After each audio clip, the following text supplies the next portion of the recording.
ஷாய் பிரம்மா பிரம்மா பேசுகிறேன். 2 நாள் கணக்கு காதடப்பு போடுதார், கடவுள் போடுதார். மந்திரத்தால் 108 மந்திரத்தால் காதடப்பு அனைத்து உள்ளவனுக்கு பூரா ஆணுக்கும் பெண்ணுக்கும் காதை மந்திரத்தால் அடைச்சி கட்டிட்டார். மந்திரத்தை வீசி எறிஞ்சு விட்டார். பவர் இல்லாமல் ஆணும் பெண்ணும் சொலக்குன்னு காது ரெண்டும் வீங்கி போய் ஓடும், ஆடும், பாடும். அந்த காய்ச்சலோட காது ரெண்டும் வீங்கும், காது வழியாக வீச்சம் போகும், ஊழல் காய்ச்சல். அந்த 2 காது வழியாக பயங்கரமான ரத்தங்கள் வடியும். 2 காது வழியாக என்னென்ன வடியணுமோ மூளை வழியாக கூட வடியும். அந்த காய்ச்சல் விடுவார். அந்த காய்ச்சல் உடையில சுண்டி போவான்.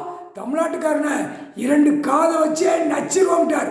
தமிழ் வார்த்தையில் பேசுகிறவன அப்படியே உரிக்க எடுத்துக்கிறார். டெல்லி டு தமிழ்நாடு, ஆந்திரா வரைக்கும் காதை வழியில் கொடுப்பார். வழி 2 வழி கொடுப்பார். இவனுங்களுக்கு தமிழ்நாடு முழுவதும் 2 காதை ஒழுவ விட்டு நாசம் பண்ணி கந்தல் கோலமாக ஆக்கி விட்டுவார். முக்கால் சத்தியம். புரிஞ்சுக்கடா.